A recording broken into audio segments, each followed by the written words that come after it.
Are you ready to transform your pool into a stunning oasis? At Mainland Pool Service, they're a family-owned business committed to keeping your pool looking pristine all year round. They believe that pool care should be proactive, not reactive, which is why their skilled team handles everything from routine cleaning to complex issues with precision. They prioritize clear communication and personalized solutions to exceed your expectations. Join the Mainland Pool Service family today and experience the difference their expertise and dedication can bring to your relaxation retreat. Contact them now at mainlandpoolservice.com. Junior Grizzlies summer camps presented by Ortho South are the key to a slam dunk summer with over a dozen 4-day camps perfect for hoopers ages 6 to 14 looking to build fundamental skills and make unforgettable memories. With camps across the Mid-South in Tennessee, Mississippi, and Arkansas, you won't have to go far for the ultimate hoops experience this summer. Registration comes with a Junior Grizzlies jersey, lunchbox, and a basketball to take home. Don't wait, space is limited. Visit grizzlies.com/Junior Grizzlies today to secure a spot for a fun-filled summer. That's grizzlies.com/Junior Grizzlies. Tom Brady is making a turn at modeling. I would kill to have been with Giselle when she first saw this clip. Why is he so stiff? Because he's in leather. Have you ever walked in leather pants? No, I can't say that I have. Yeah, it's tough. Is it? It looks easy until you see Tom Brady. Tune in to the Jessica Benson Show with CJ Hurt live every weekday at 8 a.m. on YouTube at Grind City Media and the official Grind City Media app. Stay on top of everything happening in the 901, the Mid-South, and beyond with Grind City Media's e-newsletter, bringing all the news and notes directly to your inbox. Lang's World, always by Lang Whitaker, touches on the biggest stories in the world of sports and pop culture, while Michael Wallace's Grizzlies Insider brings you all the latest coverage and analysis around the Grizzlies and NBA. Don't miss a thing. Stay connected to the conversation and sign up to download the lowdown today at grindcitymedia.com.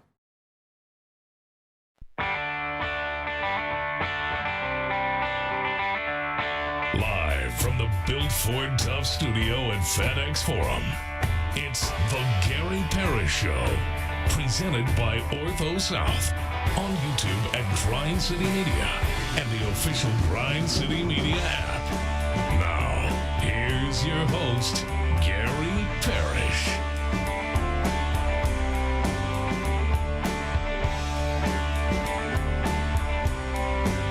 All right, I'm here. My name is Gary Parrish. I am speaking to you from the Built Ford Tough studio. We're in FedEx Forum, downtown Memphis. Bennett Doyle right there, producer of the program. Glad he's with me. Glad you're with me. Hope you're getting through the day best you can. And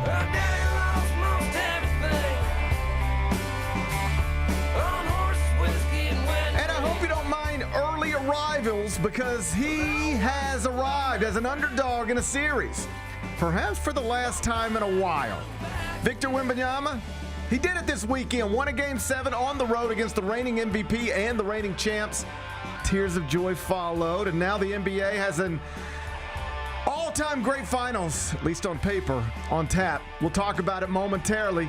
Spurs Knicks going to be great. First, though, quickly, let me set today's schedule for you. In the next segment, about 20 minutes, Michael Eaves is going to join me. He, of course, hosts SportsCenter for ESPN. Bring him in here. He'll talk to me about any number of things, but mostly the NBA Finals between the Knicks and the Spurs. Michael Eaves is going to join me in the next segment. Finish talking to him, take a break, come back, do 5 more things you need to know, at which point we'll discuss 5 previously undiscussed stories. Among them, did Wemby ruin All-NBA Chet Holmgren? Kind of look like it. Yeah. It kind of looked like it. I'm going to ask Bennett in about 40 minutes when we circle back to Thunder after talking to Michael Eaves. Bleacher Report's got a new mock draft published, 2026 NBA. I'll tell you which player they had the Grizz picking at number 3.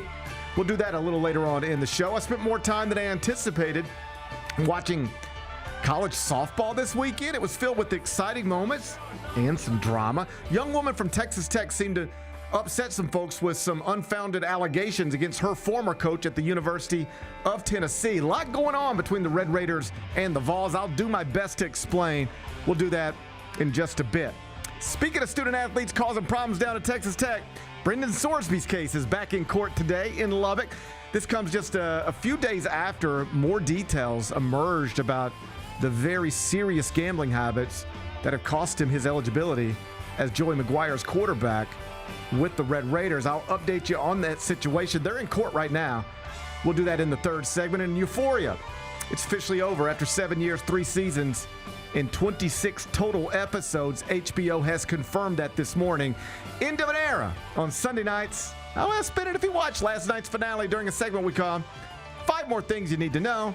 Then we'll eventually do GP's Carryout, and we'll call it a day. So that's the rundown. We got a lot to get to, but I did want to start in the NBA where the 2026 finals are now set. Game 1 going to be played Wednesday night inside the Frostbank Center, 7:30 tip. You'll find it on ABC. As I'm sure you know by now, it's going to be the Eastern Conference champion New York Knicks against the Western Conference champion San Antonio Spurs. Yeah, the Spurs, they did it. They eliminated the reigning champ Thunder in 7 games this weekend thanks to another legendary night from 22-year-old superstar Victor Wembanyama. As the Nike ad showed us, he has arrived. Our future GOAT is ready for his takeover. We are watching him do it in real time. Big Bet Bennett, it's good to see you on this Monday morning. It's good to be here, man. Welcome back to the show. Good to be back. I'm glad you got some time away with your family, and I do want to hear about it before we're out of here today. Good. But first, on a scale of, let's call it 1 to 7,000. On a scale of 1 to 7,000, tell me how excited you are for this Knicks Spurs final we're about to experience. Extremely excited. I was going. The scale is 1 to 7,000. Regardless of who was going to win, who won that Game 7 between the Thunder and the Spurs, like I was going to get fired up for the finals because the Knicks are in it, and I'm probably rooting for the Knicks anyways in these finals. I think it would be good for the league for the Knicks to win an NBA title in the year 2026. So I'm rooting for the Knicks. That was going to happen regardless of what happened here, but having this dude in the finals, like after what we just witnessed and him taking down the reigning champs, like this is about as good as it gets, man. This is really good stuff. I think Knicks Thunder would have been fun because it's easy for me to root against the Thunder, but like this is good stuff. I'm really fired up for these finals. Knicks Thunder would have been fun because I, like you, it would have been very easy for me to just latch on to the Knicks. Yeah. Let's go Knicks. New York trying to win a championship for the first time since 4 years before I was born. That's easy. Knicks Spurs is a little more complicated for me, if I'm being honest, because I still would like to see the Knicks win a championship for all of the obvious reasons. But I kind of love the idea of the 22-year-old phenom getting it done earlier than anybody could have reasonably anticipated. I'm torn on this one. I don't know what my rooting interests are, but I do know this. I'll take it further than you. I don't think it's just about as good as it gets. I think it's the best. I think it's as good as you could get, better than everything. There is no combination in the NBA Finals you could get in the year 2026 better than these Knicks and these Spurs. And I'd argue this is better than you could possibly get in most years in terms of the storylines, everything. This is, on paper, as best as you could do in this season and better than you could do in most. I can't really argue with that because, you've got the young star, this rising star, way ahead of schedule, obviously, and going against a historic franchise that everybody knows who the Knicks are. You know, even casual like people that are going to tune into the NBA Finals, they know the Knicks, right? I want to have watch parties every game. Yeah, like I want to treat every game like it's the Super Bowl. I can't wait for this. I'm excited too. Let me frame it for you.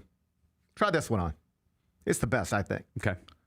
On one side, it's the Knicks, the Kings of New York, the biggest media market in the world, back in the NBA Finals for the first time since 1999 and trying to win a championship for the first time since 1973, thanks to the star power of a undersized point guard named Jalen Brunson, who wasn't even selected until the 33rd pick of the 2018 NBA draft. Incredible story. No matter what's on the other side, that's great. But here's what's on the other side. The Spurs. Super young outfit from small market San Antonio, led by a one-of-a-kind talent named Victor Wembanyama. The 7'4", former number 1 overall pick, who has pretty much established himself at this point as the best basketball player in the world at just the age of 22. and is very much looking like both something we've never seen before and something that could reasonably go down at some point as the best to ever play this sport that Dr. Naismith invented way back in December 1891. Congrats to Adam Silver. Yeah, buddy. He's feeling good today. Congrats to Adam Silver.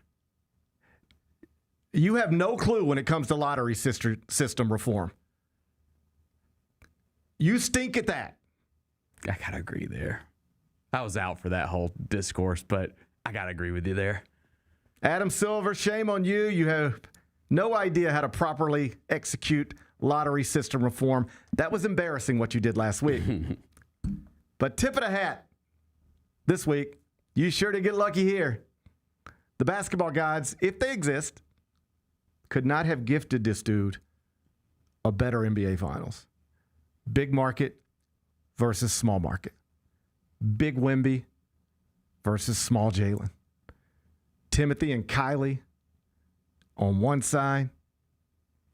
Them big-breasted San Antonio Spurs fans sitting right behind Mitch Johnson on the other side. And if we don't get an Instagram post, multiple, with Kylie and those Double D Spurs fans. And Chuck. It's just a missed opportunity. I agree. It's just an incredible. Somebody's failed the internet if we don't get that. Yeah, I think Chuck will be there too. Let's make this happen. Game 1 Wednesday night. I need Kylie Jenner and them two women behind Mitch Johnson. Arms wrapped around each other. Yeah. You know how to snap the picture. Yeah, that sounds good.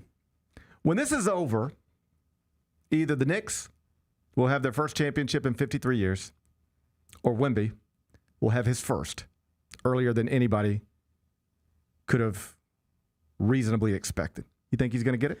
Man, watching how they played in that Game 7, I mean, it was, first off, that was just a clinic that they put on offensively. I'm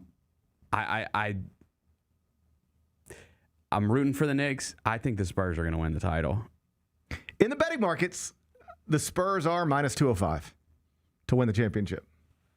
In part because they have Victor Wembanyama and the other team does not. So you go into a series, you've got the best player in the series. That's usually a good place to start the conversation. Mm-hmm. So in part, they're a heavy favorite because of that. But they also do possess home court advantage, meaning games 1, 2, 5, and 7 are scheduled to be played inside the Frost Bank Center. Spurs minus 205. I agree that San Antonio should have been favored. That does seem like a big price to me. I agree with that. Yeah, like 205 to 100. Yeah, I thought it might be something like minus 150 or something like that. When the Knicks are on a crazy winning streak, unlike anything we've ever seen in the history of the NBA regular season or post. Yeah, I thought it would have been close and you just give the edge to the Spurs because of the home court, but 205 that's pretty big. It feels like a big price to me. Agreed. It also suggests a lot of money is going to come in. They anticipated a lot of money coming in on the Knicks. Mm-hmm. I mean, it's a tough one because on one hand, you've got this 22-year-old thing, unlike anything we've ever seen, that just waylays to the reigning champs and the reigning MVP. So how would you pick against that, right? Right. How would you pick against that? And they got home court advantage. How do you pick against that?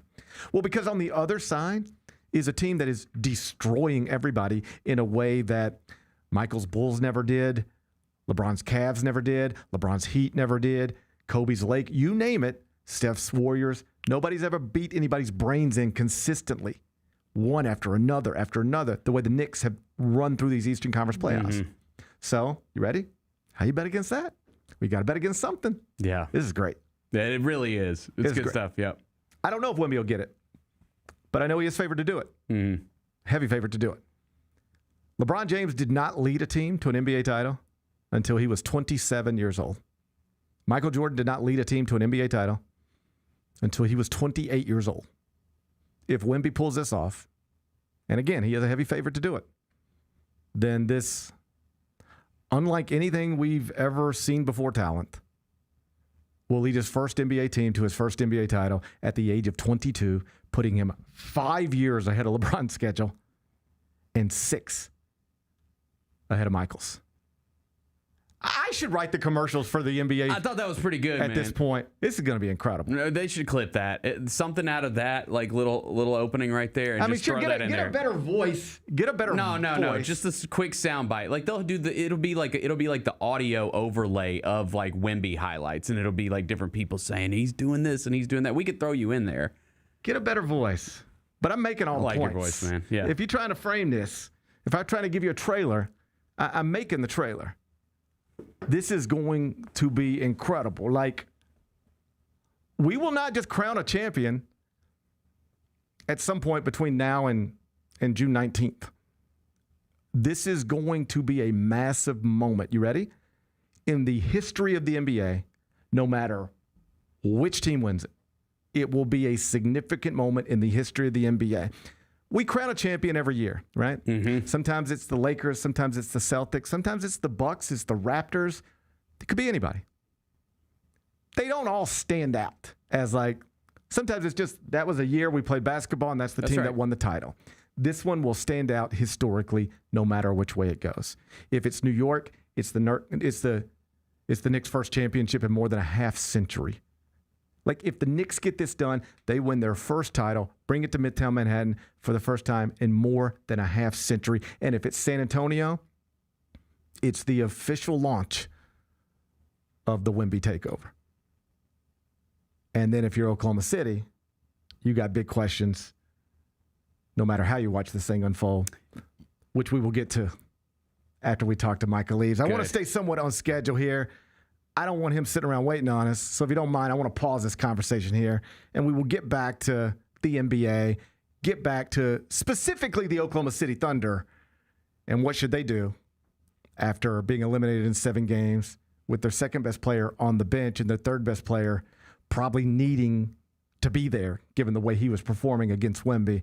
Big conversations in Oklahoma City today. We'll get back to those after Michael Eaves, but when we come back, the host of SportsCenter is going to join me. I'll see what he thinks about Wemby's takeover coming sooner than people expected it to come. Michael Eaves on the other side. Gary Parrish Show, presented by Ortho South. Each challenge is unique, so each game plan is customized to identify opportunity and the path to victory. It's true in basketball. It's true in banking. Grizzlies Checking from Pinnacle with personalized planning and advice. Play hard. Bank easy. Open a Grizzlies checking account with at least $100 and a recurring direct deposit by May 30th, and you could receive a $200 direct deposit bonus into your account. Details at grizzliesbanking.com. Member FDIC. The heaviest metal credit card of all time. Rumored to be one of only 18 in existence.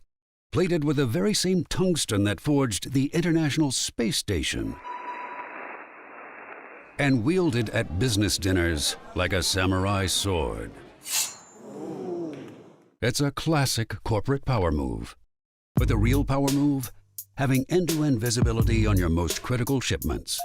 FedEx, the new power move.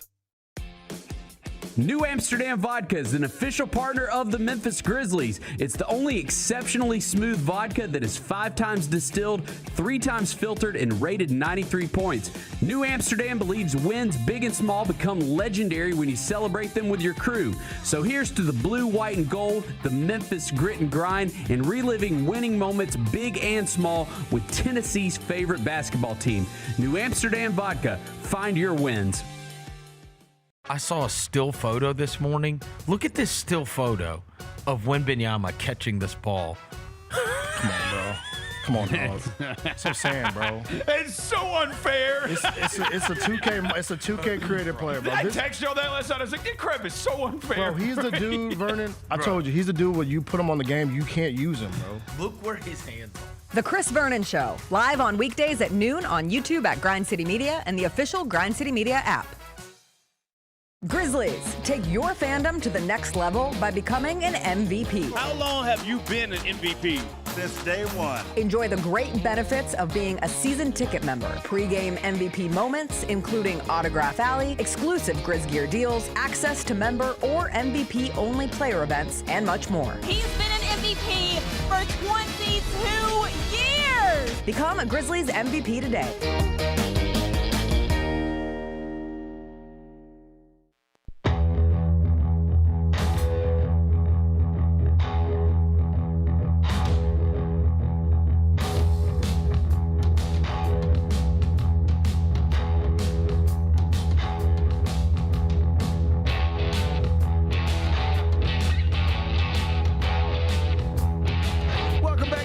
Show presented by Ortho South. I'm inside the Built Ford Tough studio, and on Mondays in the second segment, I'm joined by Michael Eaves, who, of course, among other things, hosts Sports Center for ESPN. He joins me on Mondays. He's here right now. Michael Eaves, how are you on this Monday morning? I think I can't hear you. It might be our end or yours. It was me. Hey, we've all done it. We've all done it a million times. How are you? How you doing? I'm good, man. It's June, right? Today's first June. day of June. June 1st. It feels weird. Feel like it took a long time to get here. Like, where is summer for me? But all good. It's hot down here, buddy. If you want to sweat a little bit, take a flight down to Memphis International. No, I don't want it that bad. That's different. Hey, I will never forget that Memphis heat and humidity, bro. I will never forget that. Between golf and 9-year-old baseball this weekend, I can tell you this is the first weekend of 2026 where I was like, all right, this is uncomfortable. It's uncomfortable to be outside. You know what it is, bro? You're just wet for no reason. Yes. You know what I'm saying? Yes. Like, why am I wet in these clothes? It doesn't make any sense. Why? I just got out of the shower. I just walked outside. This is really a real thing that happens here. You're fresh. Everything's good. Hey, I think I'll go check the mail. I'm sweating. Yes. Bruh, I tell that story to this day. When I lived in Memphis and I lived out in Cordova, and I would walk from the front door to the end of the driveway to get the newspaper in the morning. Remember how cool it was to get the newspaper in the morning? No one does that anymore. Anyway, but literally by the time I would get back to the front door, I'm sweating. And we're talking like 9 a.m. Yes. Right? It's insane, dude. It's insane. It's a different deal. Let's talk NBA Finals. The Nike ad said it over the weekend. He has arrived. Let's start with your thoughts on Wemby winning a Game 7 on the road against the reigning MVP and the reigning champs to reach the NBA Finals at the age of 22. Look, on the road to greatness in sports, but especially the NBA, there are certain benchmarks that players have to meet and surpass. And Wemby has been on that journey since he came into the league. And slowly but surely, he's been passing all those benchmarks. Well, Game 7 on the road is one of those. And he showed why he is considered to be potentially one of the greatest players of all time by the time he is done. Because he had to go to an adverse environment against a team that had just won it last year with a two-time reigning MVP, and he outplayed everybody to carry his team to an NBA Finals appearance in just a few years in the league. He is everything that we thought he would be, and in so many regards, Gary, he's even more, because in so many regards, he's not supposed to be doing what he's doing, but he's doing it, and he's doing things we've never seen before. Just the theater of it is beautiful. Like, we have these visuals. Like, we watched it. Game 1, Shai Gilgeous-Alexander is recognized inside the Paycom Center as a second straight MVP, and Wemby is on the bench experiencing that celebration after openly campaigning for it. He made it clear, like, all of this matters to me. I want all the trophies. I want to win everything. And then that series, it starts that way with him watching SGA get a trophy, and it ends with him getting a trophy in the same building. I just thought that is sports at the tip top, as good as it gets. And think about the journey of that series, because there were also times we were starting to question Wemby, if he was the same guy we saw in Game 1 or the guy we saw in Game 5 at Oklahoma City. Like, which Wemby do we really have here? But when it mattered the most, he showed us who he truly is in that Game 7 on the road in those environments to take his team to the finals. And then also the thing that makes him so special is sort of like we were talking about how he was openly campaigning. That normally guys don't do that, blah, blah, blah, blah, blah. But he is so revealing with his thoughts and his feelings that also makes you not necessarily root for him, but you are interested in to see what he's going to do and also what he's going to say. And that's why I was so disappointed when he didn't talk after that loss. Yes. And, the NBA got mad at him. But also just from a fan standpoint, like, dude, he shares everything. And then the way he responded, Gary, and reacted after that Game 7 win, that's the emotion that we all expect athletes to show, or to feel at least. They don't always show it that way.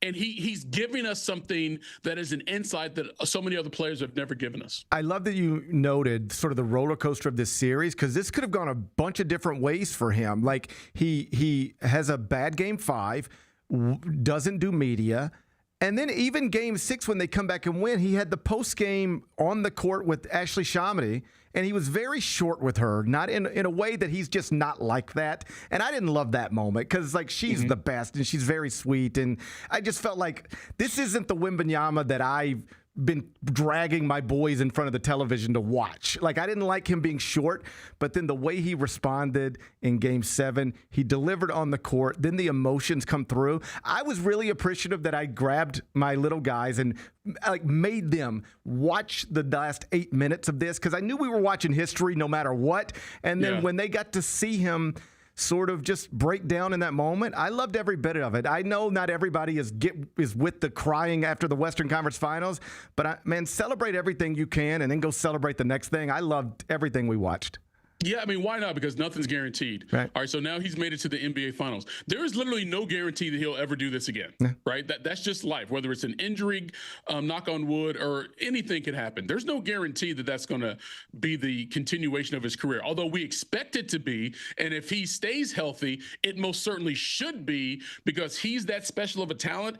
And we got to give a lot of credit to the San Antonio Spurs once again, because the team and the roster they have assembled is perfect for him. Their role players are unafraid, whether it's Vassell or Castle or Dylan Harper.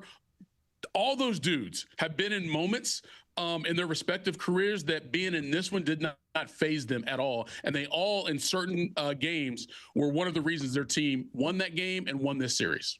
So on the other side, in the finals, we're going to get the New York Knicks, and there's an interesting conversation I bumped into on your network this morning about whether Jalen Brunson at his size is really capable of leading a team to an NBA championship. I guess that conversation starts with the fact that little guards being your best player on championship teams is very rare in the history of the NBA. It's like Isaiah Thomas and Steph Curry. And so I know Becky Hammond and others have gotten into, I don't know, an interesting spot by just sort of defaulting to that. Little people don't win, don't lead people to championships in this sport. That's why I don't think Jalen Brunson can. Then you have other people on the other side who are just like, I know it's rare, I know it's hard, but get out of my face with this guy can't do this right now because we've watched him and it seems obvious that he's capable of doing it. Where do you land in this back and forth that we're watching?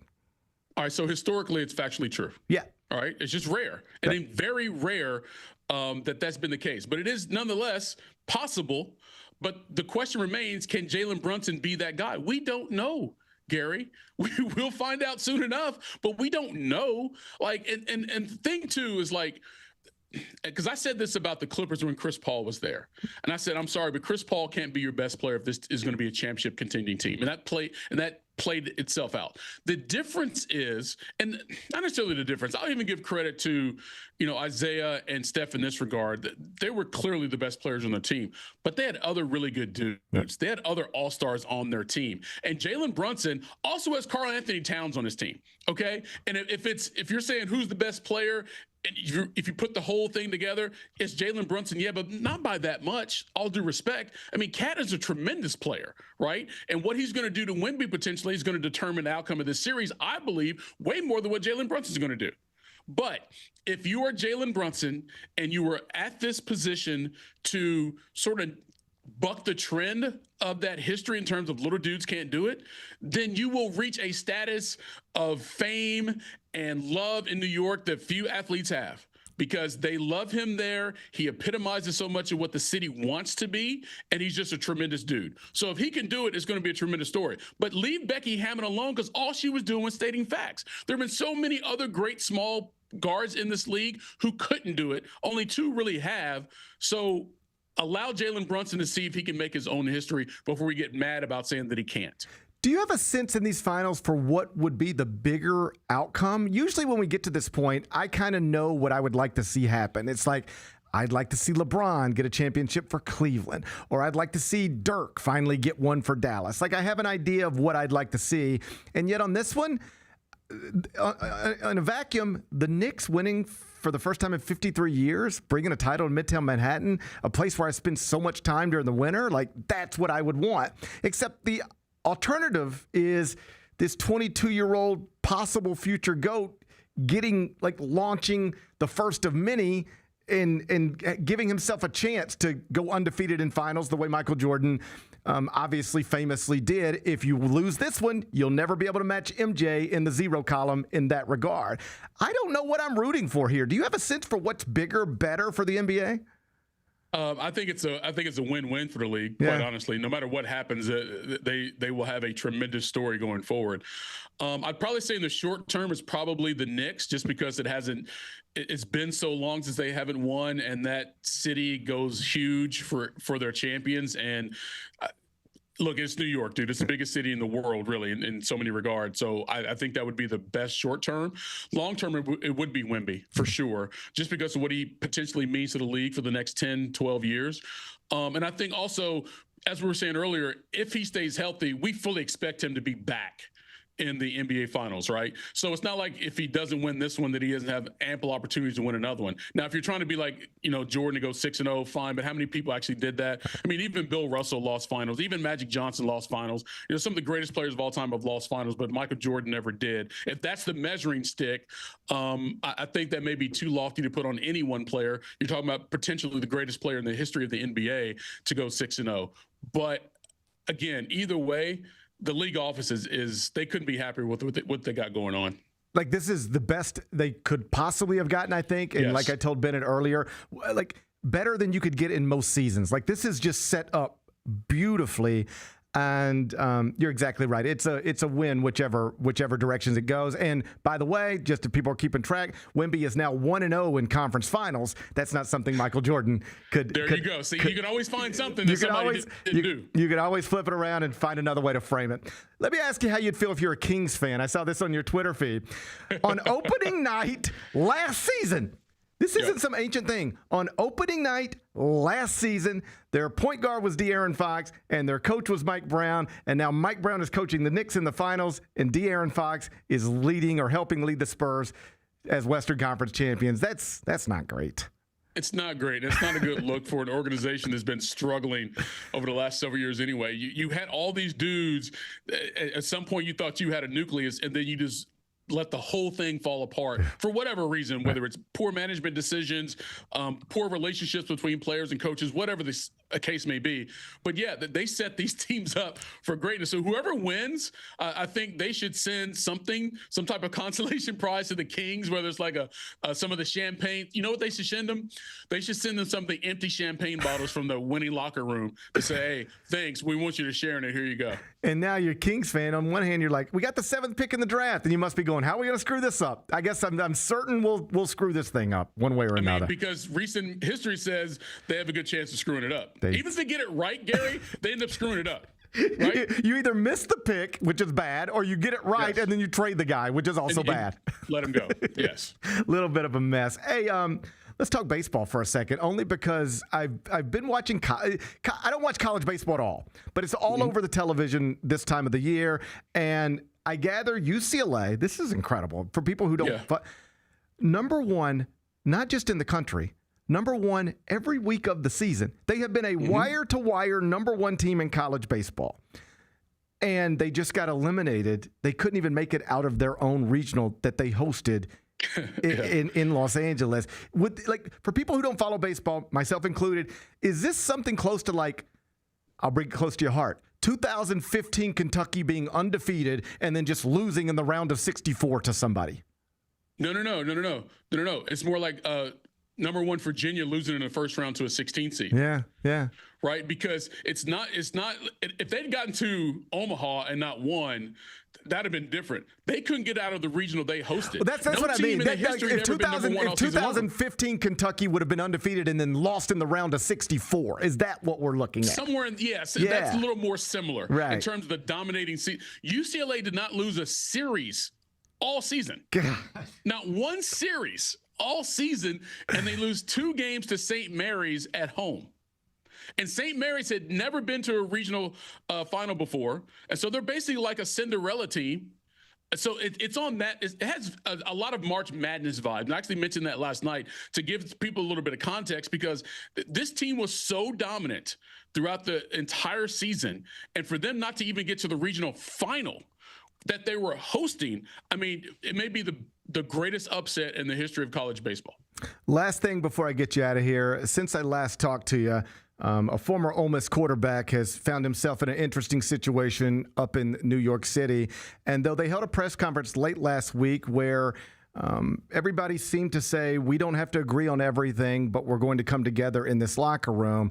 Still, as I sit here on Monday morning, that story has not gone away. I saw Jackson Dart having to answer additional questions, more pointed questions about it.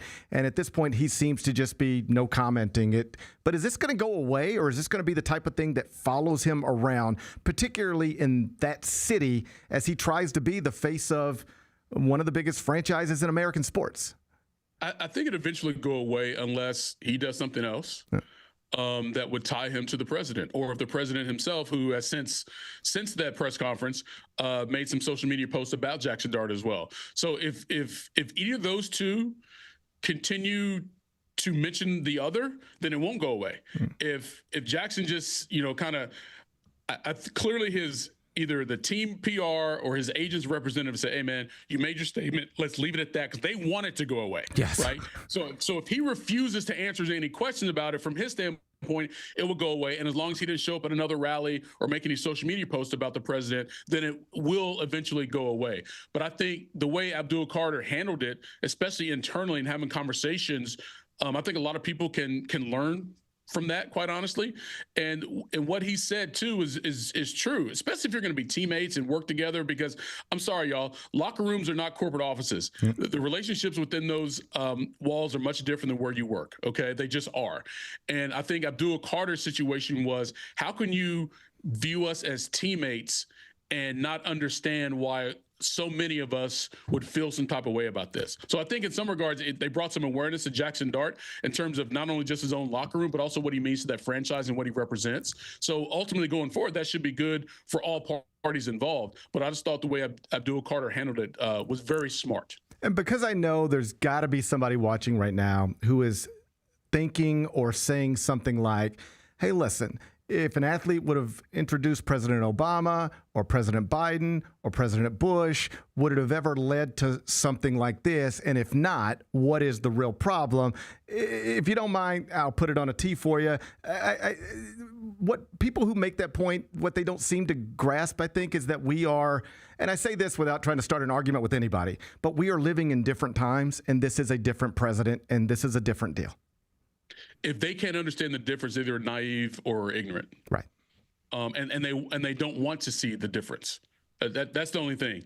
Because if you have just any sense of awareness at all, you would understand why it's different. And the things that those two presidents have said publicly, the things that those presidents have tried to accomplish, that disenfranchises so many people within society, and then those people mirror some of the players in that locker room. If you can't see that, bro, you don't want to, and that's fine. You can go on about your business, but to sit up here and say that Abdul Carter does not have any legitimate reasons for doing what he did is just completely naive.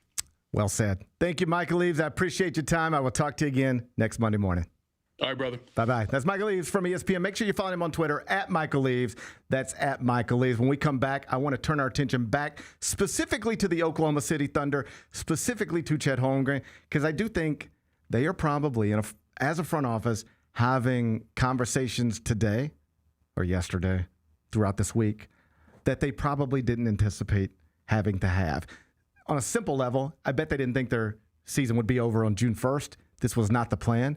And now I think they got to have some real hard discussions about the direction of things, because they just got eliminated by a younger team with a younger star, while one of their stars, if you're going to say that they got three, one of them was hurt and the other one completely no-showed in a way that should be alarming.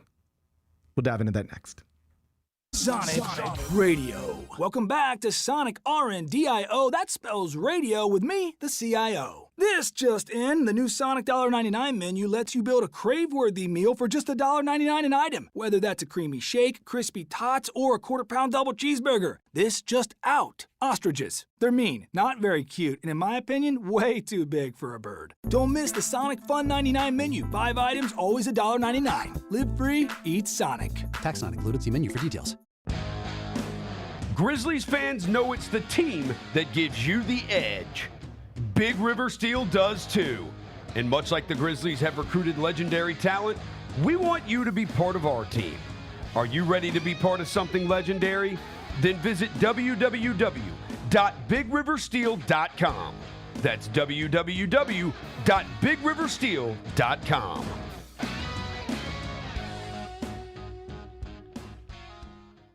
Kroger shoppers and Grizz fans. Want exclusive last-minute discounted ticket deals texted straight to you? Sign up with the new Kroger Buzzer Beater deal. Fans can sign up by texting Grizz to 636-479 or visit your local Kroger store in the Delta Division and scan the QR code. By signing up, you agree to receive recurring automated promotional and personalized marketing text messages from the Memphis Grizzlies. Consent is not a condition of any purchase. Message frequency varies. Message and data rates may apply. Cedric Howard was named to the NBA's all-rookie first team. I am ecstatic that Cedric Howard's rookie season gets rewarded with first-teamer status. I remember so quickly understanding, like, oh yeah, Cedric Howard needs to start for this team. And oh yes, Cedric Howard has the potential to be something really, really special. Tune in to the Jessica Benson Show with CJ Hurt, live every weekday at 8 a.m. on YouTube at Grind City Media and the official Grind City Media app. Junior Grizzlies summer camps presented by Ortho South are the key to a slam dunk summer with over a dozen 4-day camps perfect for hoopers ages 6 to 14 looking to build fundamental skills and make unforgettable memories. With camps across the Mid-South in Tennessee, Mississippi, and Arkansas, you won't have to go far for the ultimate hoops experience this summer. Registration comes with a Junior Grizzlies jersey, lunchbox, and a basketball to take home. Don't wait, space is limited. Visit grizzlies.com/Junior Grizzlies today to secure a spot for a fun-filled summer. That's grizzlies.com/Junior Grizzlies.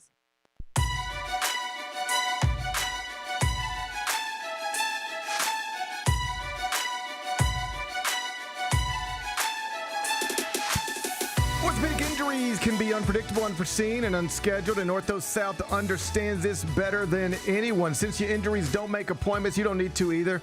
And that's because Ortho South welcomes walk-ins during the weekdays and the evenings and even on Saturdays. So next time an unforeseen injury makes an unscheduled appearance in your life, visit orthosouth.org to find your nearest urgent care location.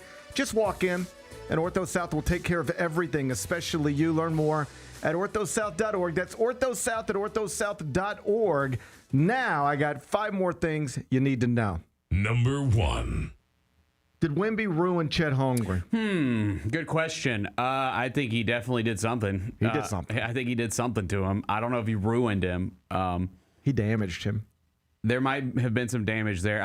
He's harmed him. I saw SGA said in his post game last night or on Saturday night that he said something like, "This is the worst version of Chet we're ever going to get," was in this series. Buddy, you better hope so. You better hope so. You better hope so. I mean, here's the thing, man, is like I went back and looked. The Spurs, not only in the postseason, but in the regular season, had a lot of success against the Thunder. They won that. I think it was 8-4 was the overall record this season against the Thunder. You go back and look at those Spurs wins over the Thunder in the regular season. He was not very good in those either. So it's clearly a brutal matchup for him.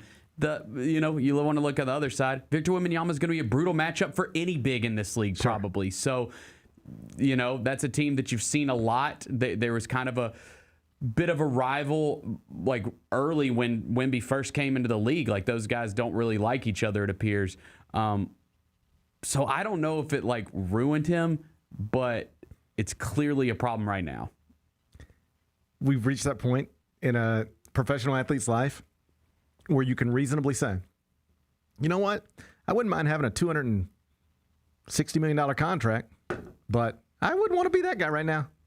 Yeah, I don't think I would either. Because remember, because there's nothing you can do for months, maybe for a year, to change anybody's opinion about you now. Right. You are an all-NBA player who is a meme. You've been turned into a meme, a joke. You walk around now and people laugh at you and mock you, and you have hundreds of millions of dollars, incredible fame, an NBA championship, you're all NBA, and you're a joke right now. That's a tough place to be. And it's like, Chet Holmgren was second in voting for Defensive Player of the Year behind Wemby. Yeah, there was 100 votes, and all 100 went to the guy. That's right. Okay. And he got most of the second place votes. So this is one where it's a little bit like Tiger Woods is the best golfer in the world at peak Tiger. All right, who's second? You name them. Doesn't matter. There's a huge gap between Tiger Woods and whoever is second, and that's where we are with defensive players in the NBA. I will not even argue that Chet's the second best. It's just crystal clear. He's not in the same stratosphere as this other guy. For sure. And, we talked a ton, like when he was coming in out of Gonzaga, we talked a lot about his size because that was obviously a huge talking point in that draft was, okay, he's obviously an amazing college basketball player. He projects to be a good pro, but he's very skinny. Like, is that going to be a problem for him in the pros? It really has He's not all been. NBA. It's not a problem. It's He's not great. a problem. It hasn't been a problem. He has a Wemby problem. He has a Wemby problem. Yes. He doesn't have an NBA problem. He doesn't have a basketball problem. I remember this is something people would bring up. Chet coming out of the draft, coming out of Gonzaga. God, he's so skinny. But he's so skinny.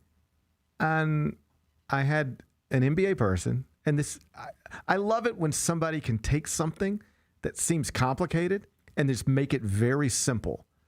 And I remember somebody did this for me with Chet. Here's what they said. You might remember this because I remember talking about it with you. I remember it. You know what they did? Legler, wasn't it? I can't remember who it was. I don't remember who it was. I don't think it was Tim Legler. Maybe it wasn't. The person said, name me another person who you ever thought would be great in the NBA, but they weren't. And the reason is because they were, quote, too skinny. You name them. Who is it? Who's the person you thought would be great? They got to the NBA, and they weren't. And when you say, well, why wasn't that person great? You said, they're too skinny. I can name you skinny great players, and you can name me fat great players, and whatever. That's all. But can you name me, if you're saying you're worried about him because he's skinny, I'm telling you I can name you skinny players who have been awesome. Can you name anybody you thought would be awesome who hasn't been awesome? And the reason is because they were skinny. It's just not really a thing. You've imagined it as a thing. That's right. And so we get into his career, and guess what? Being skinny is not a problem. You know what's the problem? Not being Wemby against Wemby. That's the problem. Yeah. He has no problem against anybody else or against most others. Again, I can't emphasize this enough. First team all defense, second in defensive player of the year voting, third team all NBA as a 24-year-old. Yeah. If I told you there was a 24-year-old, just blindly right now, he's 24 years old, he has a championship ring, he's been all NBA, and has been second in defensive player of the year voting, you would say that's somebody I want to build my franchise around. And yet in Oklahoma City, they might have a problem. What do you do? So this is honestly going to be a fascinating case study for the entire NBA going into the offseason, the draft, free agency, all this stuff, because you've got this just alien who, how do you compete? You can't go find someone that's a comp for that guy. But guess what's about to happen? Adamar is going to get picked in the top 10. Right. That is happening. And listen, I've said to you before, I'll forever be convinced that the Grizzlies were so high on Zach Edey in that draft because they knew that guy was coming. You can at least look him eye to eye. Yeah, you're at least going to be able to put a guy of comparable size out there that's a skilled basketball player, right? So I think that there's going to be a ton of teams trying to find like that 7-footer that they can turn into a good NBA player. Because you get a lot of 7-footers that just never become anything. They get into the league because they're 7-footers, but there's a difference right? between 7 foot and 7'4". Like we talk about 7-footers like it's like oh well, whatever. This is like talking about a 6'11" guy against a 6'7" guy. We don't look at a 6'7" guy and a 6'11" guy and go they're the same. Right. We don't look at a 6'6" guy and a 6'2" guy and say they're the same. So we shouldn't be looking at a 7'1" guy and a 7'4" guy and saying they're the same. They're not the same. So I don't think people are just looking for 7-footers, but they might be looking for a Damara. You know why? Because he's 7'4". Yeah. He's up there with them. A Damara, nobody had a better March/April, May, June. He helps his team to a national championship. A Damara, maybe on Selection Sunday, you look at a mock draft, he somewhere between 25 and 35. Perhaps because mock drafters don't know what they're doing at some point in the season, myself included. We could all plead guilty to this. But either way, that's where you'd have seen him. Has that NCAA tournament, moves up 10, 15 spots. Yeah. Now you watch, everybody's going to need somebody to look Wemby in the eye. Who's the best person in this draft that could theoretically do that? It's that guy. That guy. Now watch him go 9th or something. Right, yeah. And to be clear, this isn't about Chet Holmgren had a bad series, missed shots, didn't play well. He disappeared. Wemby erased him from the game. Yeah, I mean, he was 1 of 2 from the field in 33 minutes with 0 3-point attempts. He takes 3.5 per game in the regular season. He couldn't even get one off in Game 7. 2 shots? 2 shots. Well, there's the play that's obviously the clip that's going around late in the game where he gets the one-on-one, and it's like he just doesn't want that. Doesn't want it. He's in his head. Yeah. And that's, to me, that's the problem if you're Oklahoma City now. What do you do? Do you really have a Chet Holmgren problem? Because it's not just that he didn't play well. Like, it's one thing when people just don't play well. Like a World Series, guy went, 3 for 17 in the first 4, whatever. Yeah. That's not playing well. This is in your head. You're not even playing. You're not even doing the things you normally do. Mm-hmm. Like, you're supposed to be an inferior version of him. But that's what you are. He's the best unicorn, but you're also a unicorn. And you just disappeared. 2 shots, 33 minutes. 2 shots. That's embarrassing. You should have 10 shots. Go 0 for 10. That makes more sense to me than 1 of 2. 0 of 10, at least you're in the game. Now I can chalk this up to just missing shots. 1 of 2 means you're not playing. Mm-hmm. You're in your head. He's messed you up. You don't feel comfortable. And that's just a mental thing. That's a mental breakdown. That is, you see a professional golfer miss a 3-foot putt for a win. That's a mental breakdown. You see Rory start to hit it all over the place on the back 9 with a 1-stroke lead. He's been in the middle of the fairway all week. Now it's back 9 on Sunday, and he can't hit a fairway. That's right here. What you saw with Chet Holmgren this weekend, that was right here. Yeah. And that would be my problem if I'm Sam Presti. I love how sports works like this. A week ago, less than, you win a Game 5 at home. You're up 3-2. Wemby's had a bad game. He's skipping out on media. Go close this thing out. Go win a 2nd straight championship. That's where they thought they were going to be. Then Wemby gets it done in Game 6, gets it done in Game 7. Chet doesn't show up. And now you got to get into your facility and have big conversations you couldn't have imagined having less than a week ago. Like, this is a real conversation they need to have. And they'll probably land right where I would land. Probably. But you need to have this conversation now. All right, guys, get in here. Close the door. What just happened? And is that going to happen again? Because the whole series, their team was calling our second best player, who was healthy at least, a bitch. And he showed up like a bitch. And we love Chet. Having a third player on our roster who's capable of all NBA stuff is a great place to be as an organization. But we can't have this type of money wrapped up in somebody who can't play in a game against that guy. Not get the best of him, that's fine. But you didn't play. It looked like a mental breakdown. Are you a bitch? Not against everybody, but against him. Is he in your head? If so, can you pop out of it? If not, what do you do now? I don't think there's any scenario where I would look at doing something big to this core right now more than I would just settle into we were up 3-2 in a best-of-7 series and Jalen Williams couldn't play. If we're healthy, we win. We're still better than them. I think I would land right there. We'll see you next year. Yeah. But the way it happened makes me at least get to a place where I go, is this just a one bad series thing? Or is this the way life is for him against this guy? Because if you can't be on a court with this guy, we've got bad money wrapped up in you. You can help us win 65 games in the regular season, beat the Nuggets, beat the Timberwolves, beat whoever. But if you're spooked by this other guy, we have way too much money tied up in you. Yeah, because, I mean, again, like, I just keep going back to on the other side, like, who's not going to be spooked by that guy? Like, it's Alex Caruso. I guess that's true. Like that Give him all the money. But that's a mindset thing. That's nobody's going to be able to play him. That's not the point. Yeah. The point is, are you spooked by him? Nobody's going to be able to guard. This reminds me, like, every year, Kobe's prime, you're analyzing draft prospects, two guards, and they'd be like, well, like, how's this guy going to guard Kobe?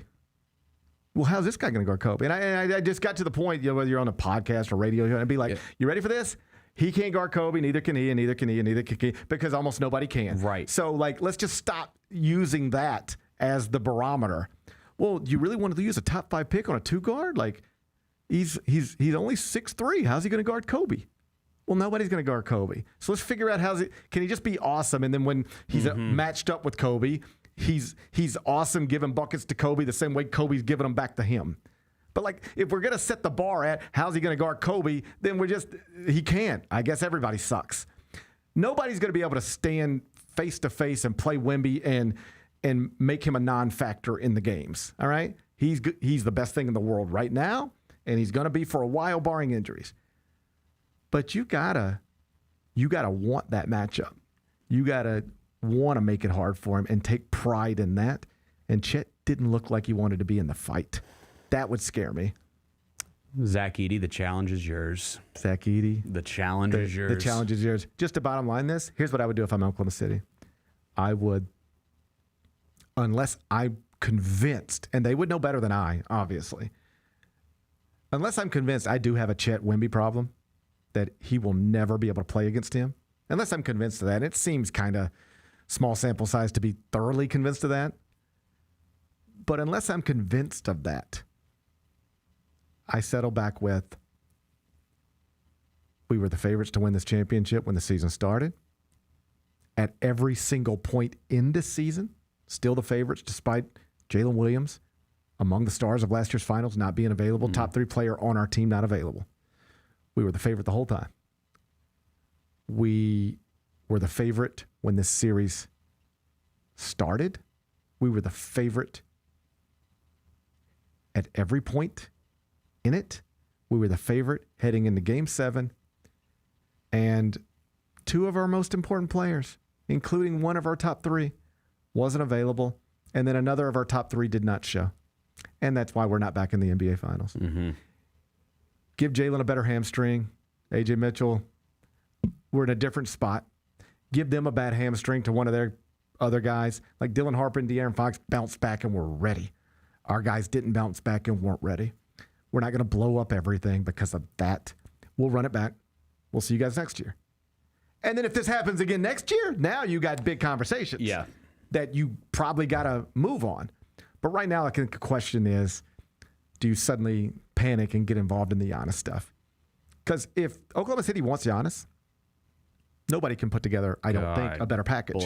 If they want him, they have the stuff to go get him. The only other thing out there would be, not the only other thing, but a big thing would be if Orlando said you want Paolo Banchero. We'll build a package around Paolo. And maybe at that point, Milwaukee just decides we'd rather have a Paolo package above anything. All these picks. Oklahoma City, thanks for all your future first rounds. We want 7 future 28th picks. That's what they're going to be, the 30th pick and the 28th pick. So they do have other people's picks that they could move around. But if you just decide we'd rather just have Banchero to launch our rebuild than anything Oklahoma City could give us, then maybe Oklahoma City can't get it done then. But outside of something like that, I mean, they could just keep, here's this pick and this pick. Plus a future first. Is that good enough? No. A.J. Mitchell. Plus, is that good enough? No. Casey Wallace. Is that good? No. They could just keep adding things on top of it until they got to a Giannis deal. But I don't think I would do it. I think I would take a deep breath, be real frustrated, and believe that we'll get this right. And that is not an accurate reflection of what Chet Holmgren's going to be against Wemby going forward. We'll never have the better player in that matchup, but it should never again be that dramatic. He's not actually spooked.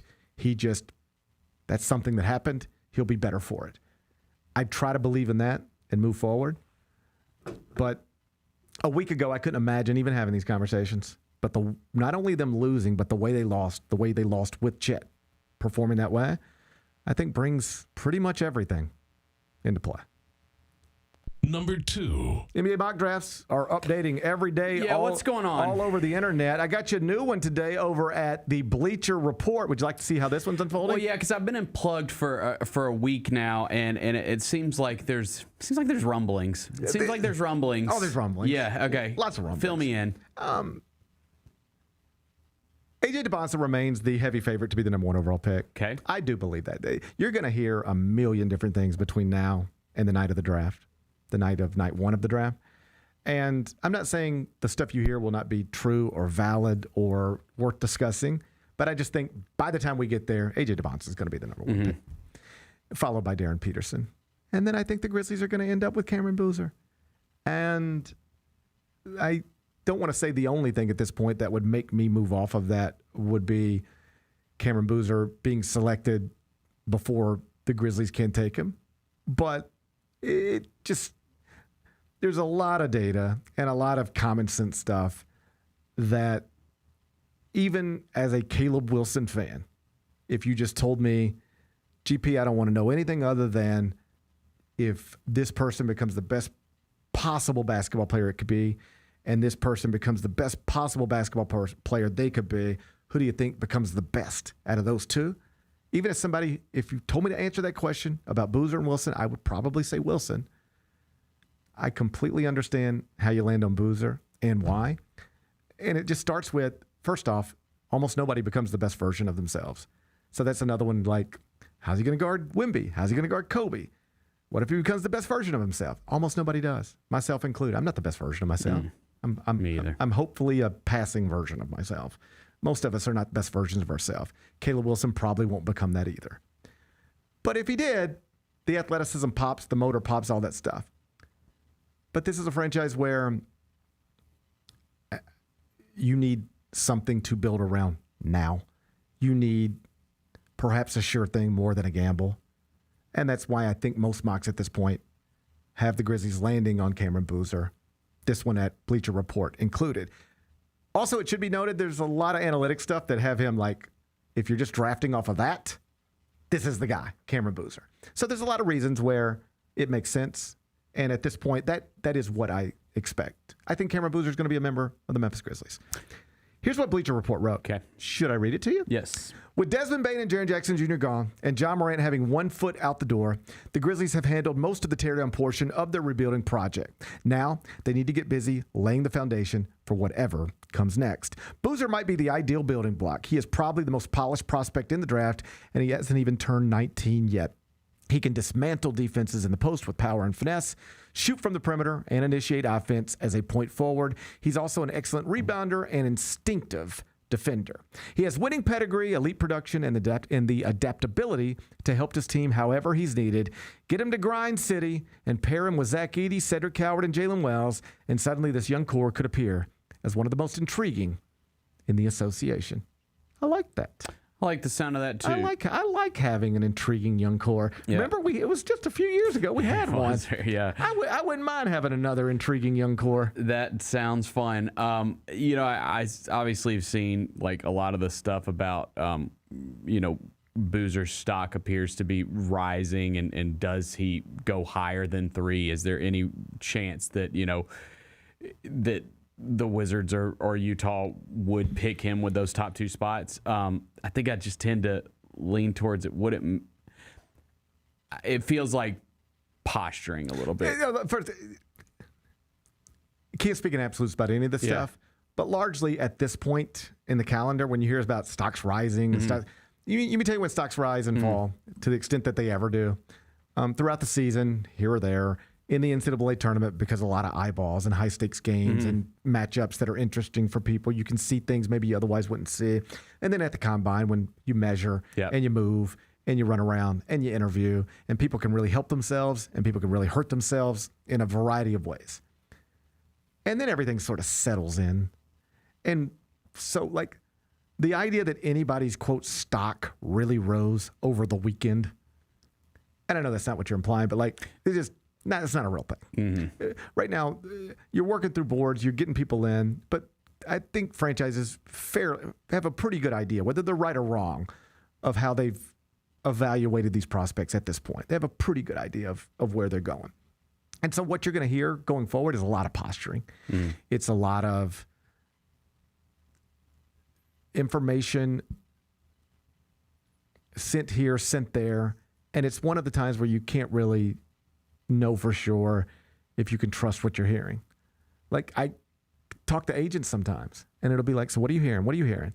But then you always have to remind yourself, like, this person represents this person, this person, this person. Yeah. If I tweet, so-and-so had a great workout, who am I trusting? Who is my source for that? It can't just be this agent because the player is his prospect. Mm-hmm. It helps that agent for me to just tweet, so-and-so had a great workout somewhere. But can I trust that? This is like a lot of, you don't know what to believe, what not to believe. It's not in everybody's best interest to share good information. Even NBA front office executives who are friendly, if not friends with each other, like will refuse to talk to each other in this time of the year. I've had conversations with people where one guy works in this front office, another guy works in this front office, and they'll be standing around at the combine. And a guy, just be like, hey, buddy, how you doing? Good to see you. And it'll be like, hey, so what do you think about this kid? And it's like, no, we're not doing this. I'm not having a single conversation. It's almost like I don't want to speak without my attorney present. Yeah. Like anything I say can and will be used against me. So I don't want to say I like him if I don't or if I do. And I don't want to say I don't like him if I do or if I don't. Any information I share with you can be used against me. So like it gets just real. Yeah. What's true? What isn't? Hard to separate fact from fiction. I would say this because you're going to hear reports like this. And so-and-so is considering taking Cameron Boozer number one. Mm-hmm. And I'm not saying that's wrong, but like, why is that today? If you win the lottery and you're not considering taking Cameron Boozer at number one, you're just not doing your job. Of course you should consider it. He's the 2-time high school national player of the year, the national college player of the year. He's won all the championships, the clear-cut everything. He's been the best player his age for a while, without exception. Maybe not the best prospect, but the best player. You got to look at him. So when I read things like they're looking at it, of course they are. What does that even mean? Yeah. The one that I'll be shocked. There's two reports. I don't know if they're even, I don't even know what reports are anymore. It's just stuff. You just read stuff that's out there. Yeah. Like I saw one thing yesterday, and this is just the way it is.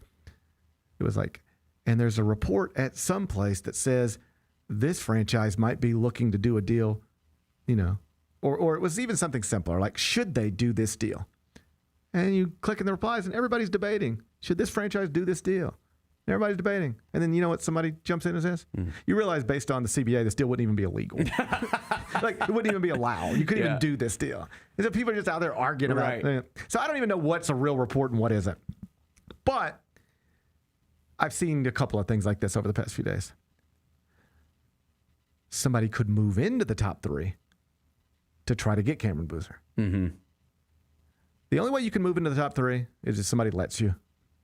And I don't know why anybody would let anybody move into the top three of this draft. That just doesn't make any sense to me. I mean, I can make it make sense, but like even if it's Oklahoma, because this is a report. Oklahoma City wants to move into the top three to get Cameron Boozer. That's a report somewhere. Okay, good. Makes sense, but how are you going to do it? How are you going to do it? What would you really give me? Let's just say I'm the Grizzlies. I have the third pick. What do you have that I want that I would give you Cameron Boozer for? Yeah, and the answer, I think, is nothing. Right. I mean, I think it's nothing. It would have to be either Chet or Jalen. And I don't want them. Picks. I don't want them on those contracts. I'd rather just I don't want them on those contracts. I'd rather take the great prospect on a rookie deal. Yes, I'd rather have Cameron Boozer on a rookie deal than those things. No question. Because I am. If I'm betting on Cameron Boozer, you know what I'm betting on? He's going to be better than both of them. Mm-hmm. I need Cameron Boozer to be better. I need the third pick in this draft to be better than both Chet Holmgren and Jalen Williams. And I know that's a bar, but that's what we're doing here. Yeah. That's what we're doing. And so I'd rather have Cameron Boozer on a rookie deal than Chet or Jalen Williams. So how are you moving into the top three? Like, what can you give me? Like a bunch of your role players and future picks that aren't going to be worth shit anyway? No. I'll pass. Yeah, I'll pass. I think the other thing... Every franchise in the top three right now needs a cornerstone-like guy. Yeah. And I think every one of them is going to try to find one in this draft. Because the other thing, too, that I've seen a lot of is the, let's say that something switches and AJ goes one, Boozer goes two, or Boozer goes one and AJ goes two. Would the Grizzlies be content selecting Peterson at three? I wonder if that's a... I don't want to speak for the Grizzlies, but sure. and I have it's an interesting discussion. I have real concerns with Darren Peterson as the face of cornerstone of my franchise. I just do. I don't like the way his freshman season unfolded at Kansas. Very simply, I don't like that he tapped out of a game against Arizona with flu-like symptoms. I'm not debating or doubting that he was sick. My mind will not allow me to understand how you can have flu-like symptoms and not at least try to play in a big Monday game against top-ranked Arizona when your coaching staff and your teammates were expecting you to try to play? I don't understand that. Perhaps he's got the greatest answer in the world for it. And maybe when I hear it face-to-face, I'll go, okay, I understand now. But I do not. I didn't understand in real time. And many months later, after lots of conversations, I still don't understand that, and that makes me uncomfortable. Not about Darren Peterson blindly, but about, I'm really going to pass on A.J. DeBonsa for that? For somebody who tapped out of a big game? Like that, to me, that says something about you. That tells me who you are. It at least tells me something about you. I'm going to pass on DeBonsa for that? I don't think so. I'm going to pass on Boozer for that? But eventually, you just got to take the guy because he's awesome. And so that, to me, that's where it gets really complicated for the Grizzlies. I think this is easy for the Grizzlies. Not easy, but clean. If it's just DeBonsa 1, Peterson 2, just take Boozer. Nobody complains. The National Player of the Year from Duke is being introduced inside FedEx Forum. Let's go. Where I do think you get to, oh no, what do we do now? And these are conversations that have already happened. Yeah. Oh yeah. They know what they're gonna do. They will know. This is a little bit like it's think of a football game, and it's like if we score here, we're going for 2. If something's going to happen, then we're going to do this. If this happens, we're doing this. They've got it. They know exactly what they're going to do for everything that possibly could happen. But I do wonder. I think it's a harder conversation. I think the Boozer-Wilson debate, as intensely as I can have it with you, is an easier debate than this one. DeBonsa went 1. Boozer went 2. Peterson Wilson or something else. I do think it becomes to me that's a harder debate. Yes, I agree. Because on one hand, I'm arguing this is not hard at all. They just gifted us the most talented dude in the draft at number 3. This is not hard.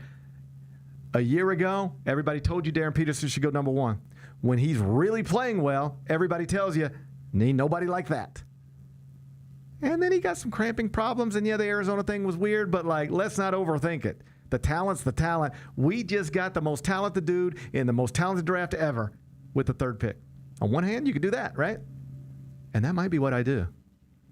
But on the other hand, you got all the stuff I just got through talking to you about that bothers me. And if I'm trying to, the Grizzlies don't need another good player. They need a franchise star. And suddenly I'm picking between Darren Peterson and Caleb Wilson under this hypothetical. And on one hand, neither's a sure thing. But on the other hand, the other one at least says he wants to be and shows it. Like Caleb Wilson says, if you draft me, I'm coming to your city, to change your culture, to change your franchise. And Darren Peterson says, I'm kind of a loner. I like to keep to myself. Those things matter to me too. At the end, I might just land on the talent. Yeah. I ain't passing on the 6'6" dude who looks like Kobe Bryant. Let him be a loner. Just go dominate everybody on both ends of the court. 32 minutes a game. But the other stuff does bother me. And that's where I think you get into a really... Yeah. I've sort of landed on the place. If it comes off the way most think it comes off, just take Boozer, and it's very easy, very comfortable. Nobody gets fired over that. Anything else you do is a gamble. Yeah. Passing on Cameron Boozer is a gamble. Cameron Boozer's the only non-gamble at 3 if DeBonsa Peterson are off the board. But if it doesn't go DeBonsa Peterson 1-2, if Boozer comes off 1st or 2nd, then you are in a... It gets interesting for sure. It's at least in my head, it's a more complicated... Yeah. It's a longer conversation and a more complicated conversation, and the one that is easier to miss on. Number 3. Man, I watched college softball this weekend. You did? More of it than I thought I would. Well, it was everywhere. I know it was on it was on ABC during the middle of the day on Saturday, I want to say. So it's easily accessible now. Yeah. So last night, I'll just tell you the story as it happened. Kids settle down, and I say, hey, Euphoria series finale, which we now know was the series finale. That's right. Yeah. Last night it was just labeled season finale, but we now know it was series finale. We'll get that in a minute. And I said, hey, let's watch Euphoria. Let's watch the let's watch the last Euphoria. And then the phone rang, and my wife had to take a phone call. And I didn't want to be rude and keep watching without her. So I paused it. And I said, maybe this might have been earlier in the day. I might have been pausing something else. Either way, you get the point. My wife took a phone call, and I had to find something else to do until she got off the phone. And I said, I guess I'll just sit here and prep for the show and watch softball. It was like tied up in the 8th, Texas Tech and somebody else. So anyway, they got the player that they gave all the money to, right? Yeah.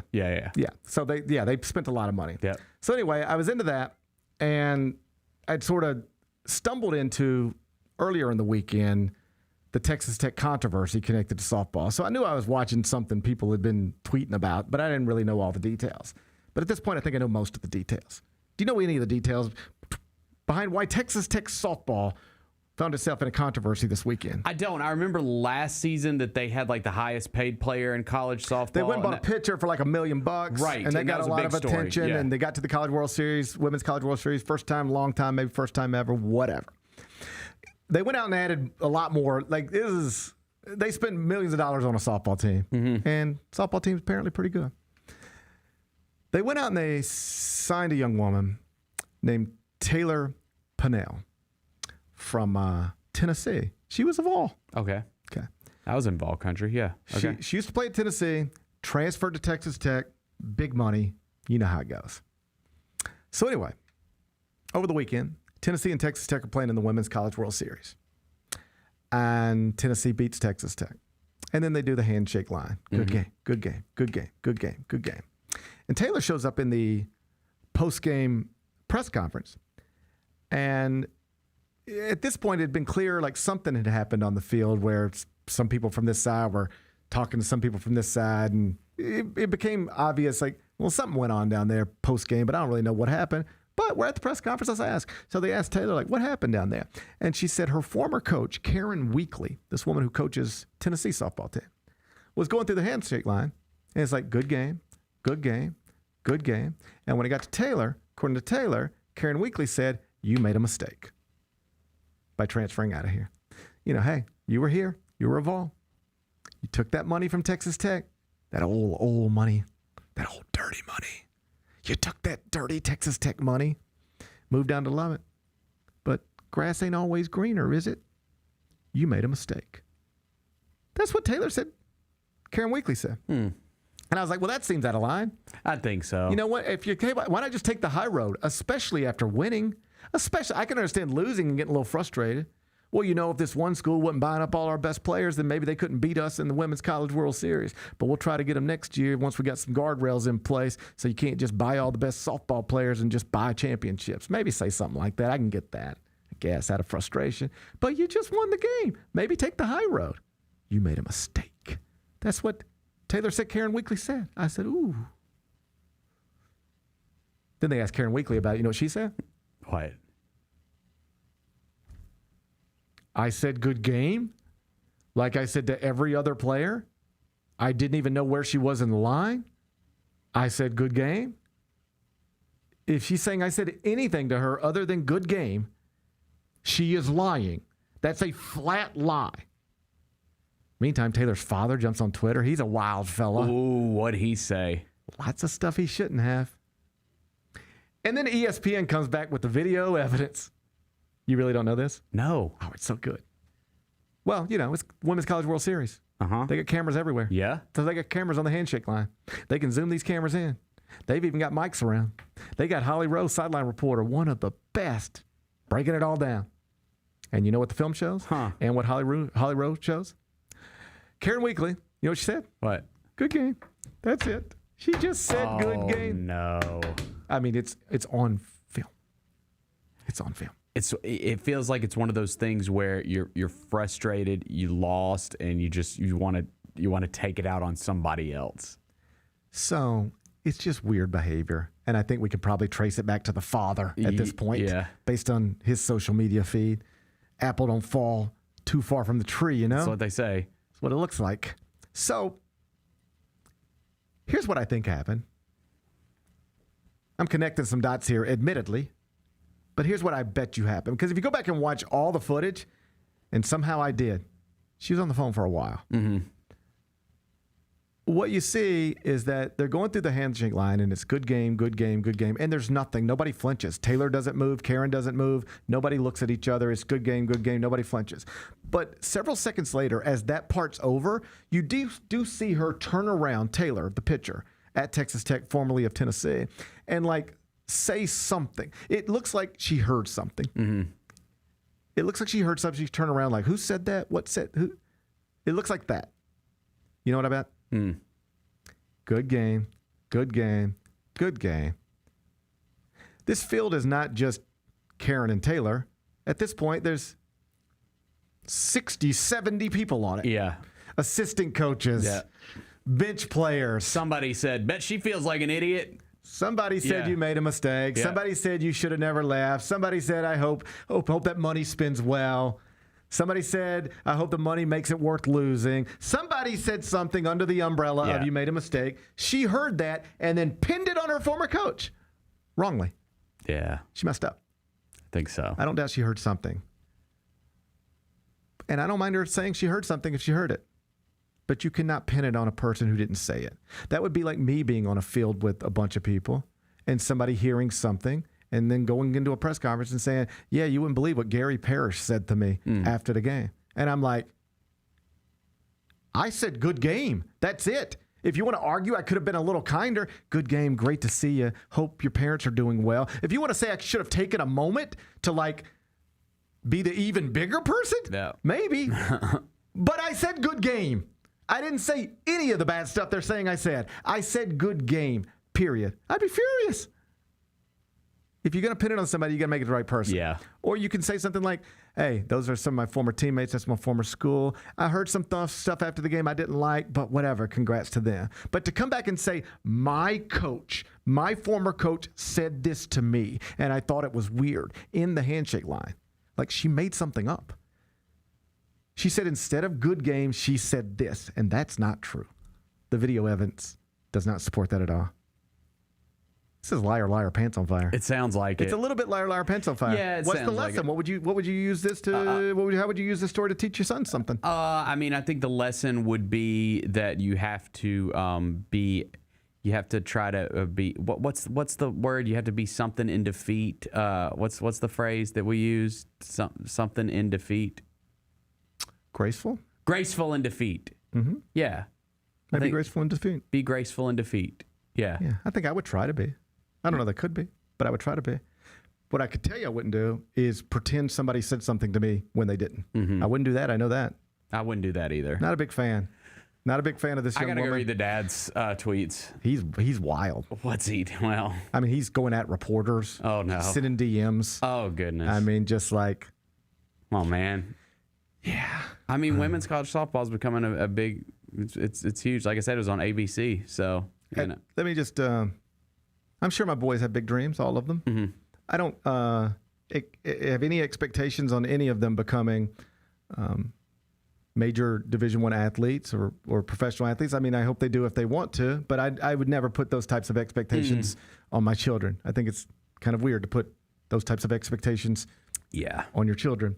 But I will make you this promise right now. I feel comfortable I'm going to be able to hold to it. Yeah. If any of my sons ever become prominent athletes, you're just not going to see me tweeting about it. I just won't. I don't know. That'd be tough for me. You won't see me arguing about it. I just wouldn't. I've seen so many fight videos lately on like at youth baseball events. I see an almost fight almost every weekend. Every weekend. Did you see the one from Memorial Day weekend? Where the coach got a lifetime ban and his son got a 5-year ban? For throwing into the dugout. Yeah. Whoa. Yeah.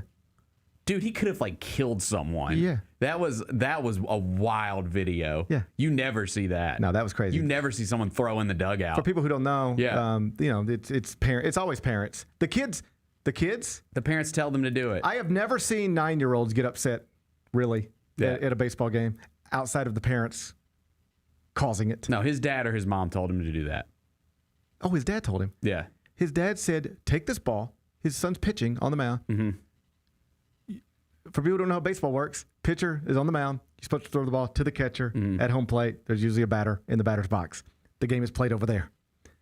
This kid turned to the third base dugout and just chunked a fastball at the dugout, like trying to hit whoever it hit. It's like just shooting a gun, you know? Yeah, it's like shooting a gun in a house. Yeah. Like, I don't know if I'm going to hit anybody, but like, I'm going to put this bullet in this house. We'll see what happens. Yeah. He put the baseball in the dugout. Yeah, Jacob said the dad got a lifetime ban. Yeah. Because I think the dad was a coach and that the kid got 5-year ban. Yeah, I don't know what you do with the, actually, like, I didn't expect to get into all this. I know. Well, but like with the dad, ban him forever and like also throw him in jail. I don't care. Like that's like, you're awful. You're an awful role model for the people you're supposed to be a role model for. Whatever happens to that guy, he deserves it and more. The kid, what do you do with the kid? What you know what kids do? They listen to their parents. That's right. Yeah. That's right. I'd have a little more. Or they take their parents' example, you know. That kid did what he did because his dad told him to. And you want to know what that kid was probably scared of, like literally scared of? His dad. Yeah. If I don't do this, what's going to happen when I get home? I mean, I don't want to go too far with it, but I'm way more understanding of a kid doing what a dad says than I am of a dad telling a kid to do that. Like, if I were running the league, I'd be like, all right, but maybe the kid's done for the summer. Yeah. But 5 years? I mean, when you're 12, 5 years is the rest of your baseball day. I mean, it's not a big deal. You can just go play baseball somewhere else. Right. Okay? I don't want to make it out to big. But when I saw that, I was like, I felt bad for the kid. Yeah. Because this wasn't like, and a kid went to school and then did a bunch of bad stuff and then they had to call his parents. This kid did what his dad told him to do. And parents have pretty heavy level of influence over kids that age. Right. Particularly out of baseball diamonds. Yeah, the whole thing's gross. It's all gross. It's all. Steve Politi, columnist in New Jersey, if anybody cares about this stuff, just did a piece on how youth sports have been turned into this. And like, they polled, they talked to countless parents of people who play travel competitive youth sports. You know what they found? The parents are going broke and are exhausted. I saw this too. I mean, and it's because the stakes are so high because of the cost, right? Like you feel like you got to get something out of this because you're spending so much money for it. Well, I'll just give you a perfect example. Yeah. This weekend we were in Millington, Saturday and Sunday. It's about 50 minutes from our home. We drove about 50 minutes from our home. Then you park and walk another half mile to your field. It's literally a half mile walk to the field. They got to figure that out.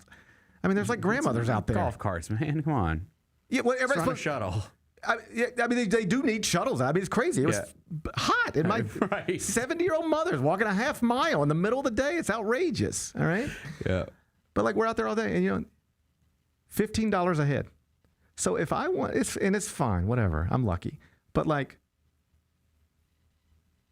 that's real money for some families. Right. So if I want to take me and my wife and my middle son to watch our little guy play on Saturday, which is exactly what we did, I was $45 out my pocket before I even walked in the gate. I could go to a Grizzlies game cheaper. Yeah. That's got to change. It's not going to. It's not going to. It's not going to. It's a big business. I mean, they're making a racket. Like, I had very premature thoughts. Not real thoughts. I don't want to overstate it. But just like an idea. You're sitting around and I'm like, why wouldn't I buy some land, build a concession stand right in the middle of it, build 4 baseball fields around it, and just run baseball tournaments 12 months a year and stop trying to rank basketball teams every morning? Man. Charge $15 a head to come in and watch your little Joey play baseball. Let's do it. And sell them hamburgers for $6, hot dogs for $4, bottled drinks for $3.50. Like that, these people are getting rich out there. Yeah, man. Let's do it. Let's do it. Youth sports are crazy. Yeah. The parents are awful. Not all of them. Some of them are good. Some of them are good. Yeah. Some of them aren't. And I bet Taylor Panel's father, that's what we were talking about. He's one of the bad ones. I bet he was not good at youth sports. Yeah. I bet he was not a good youth sports parent. I bet not either. I bet he was not a good. There's some footage out there. I bet he was not a good youth parent. Yeah. Anyway, I think the lesson here is this. If you want to chase your money in NIL, chase your money in NIL. Nobody should make you feel bad for that. These are life-changing contracts that these student athletes are sometimes getting. Right. I genuinely don't. Like Milan Momcilovic at Iowa State is transferring now. He withdrew from the draft. And he's looking for a new school. He played 3 years at Iowa State. All-American level player there. He's great. He's not even considering going back to Iowa State. because like at Iowa State, he made like somewhere between $1 and $2 million last year. And right now, like the Kentuckys and Louisvilles and Arizonas are offering him like $5 and $6 million. And Iowa State just either doesn't have that money or doesn't want to spend it in that way. And so this is a situation where even TJ Otzelberger is like, with Milan Momcilovic, is like, I understand, man. Like, I'd love to have you back, but how can I sit here and tell you not to take $6 million to go play at Kentucky? Right. Like, that's life. I don't know if you'll ever even be in the NBA. And somebody's offering you $6 million right now. How can I tell you no? It's a weird thing some of these coaches are in. Like, for your whole life, you've been fighting. You've been taught you fight like crazy to keep your players. And now it's like, I can't keep him. Mm-hmm. I'd feel bad if I did. I'd actually feel bad if you took $1.5 million from me instead of $6 million from them. I would feel like I'm robbing you or misleading you or guiding you improperly. And so if Taylor wants to go get her NIL money from Texas Tech, I don't think anybody should make her feel bad for that. She got real significant money. But when you lose with grace. And even if you hear a little comment you didn't like from somewhere on the field post-game, you cannot pin it on somebody unless you know that person said it. Yep. And that's what you did. And that was wrong. And now we'll probably never talk about this girl again. Number 4. Speaking of student athletes causing problems at Texas Tech, there's Brendan Sorsby. Ooh. What's going on? Well, his case is back in court today. Yep. You know him as the Texas Tech quarterback who is in trouble for gambling. Mm-hmm. Okay. So you weren't here last week, and I wasn't here for part of the week, but I went to Big 12's meetings and actually ended up in a conversation with Joey McGuire, the Texas Tech coach, me and Kelly. And so Kelly comes back from Big 12 spring meetings, big fan of Texas Tech and Brendan Sorsby. Good. She was like, that poor kid, what are they doing to him? Why would they punish him in this way? He just made some... Turns out he did a lot more than we knew last week when we were at Big 12 spring meetings. God. They had done a really nice job of painting him a certain way. Yeah, he made some bets here or there, but it wasn't really any big thing. And like,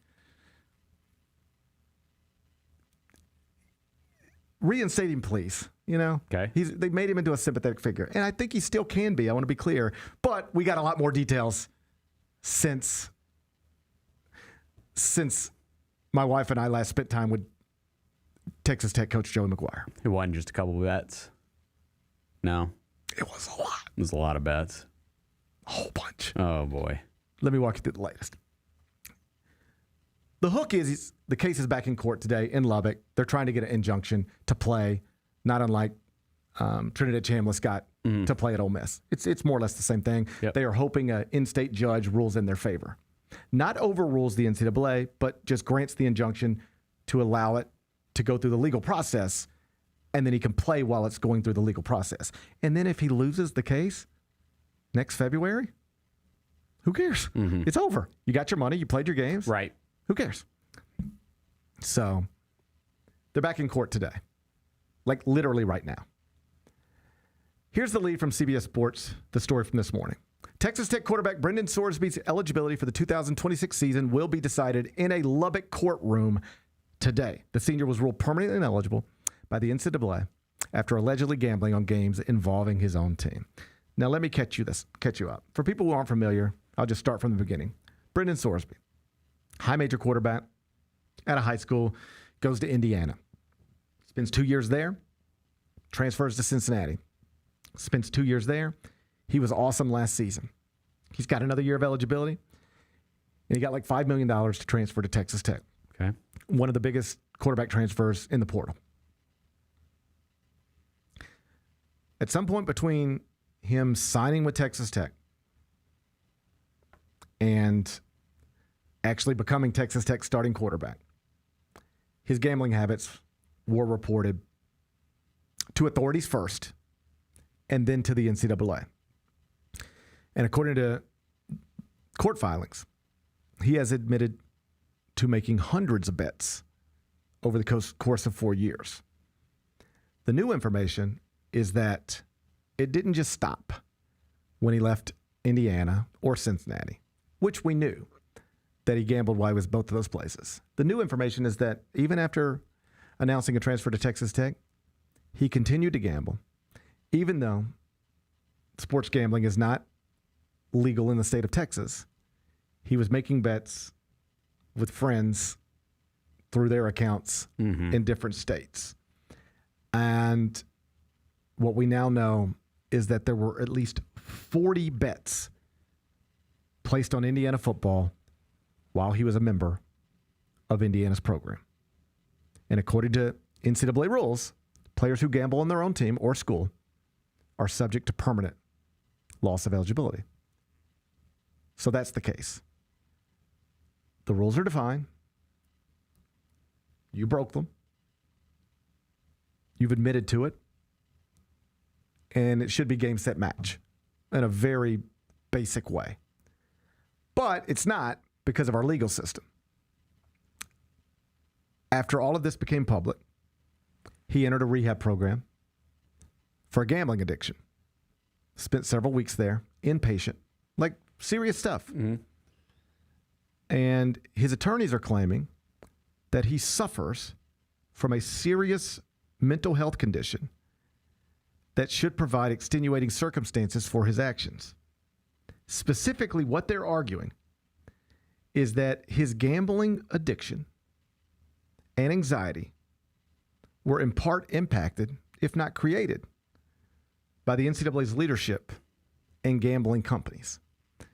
In other words, what they're saying is, it's one thing for you, for all of these decades, to have standards and rules in place. If you gamble on your own team, if you gamble on your own school, you face permanent ineligibility. But you, by your own actions and this country's actions, are putting these young people in incredibly vulnerable situations. You're shoving it down their throats.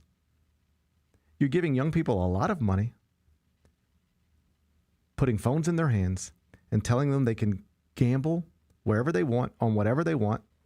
And we know that millions of young people are doing it, and that billions of dollars are being wagered, and you're ambushing them with commercials and promos. And then when somebody develops an addiction, then you say, well, you shouldn't have done that. And now you just throw them to the side. That is wrong. You caused this. If gambling is never legalized in this country, Brendan Sorsby is not facing these circumstances. If it isn't shoved down his throat, he isn't facing this set of circumstances. You did this to him. And now you're just going to throw him away? We don't think that's right. Not to mention, if he doesn't play, you're costing him millions of dollars that Texas Tech will never now pay him. So you helped create this gambling addiction. It is wrong for you to discard him in this way. We'll see you in court. What do you think?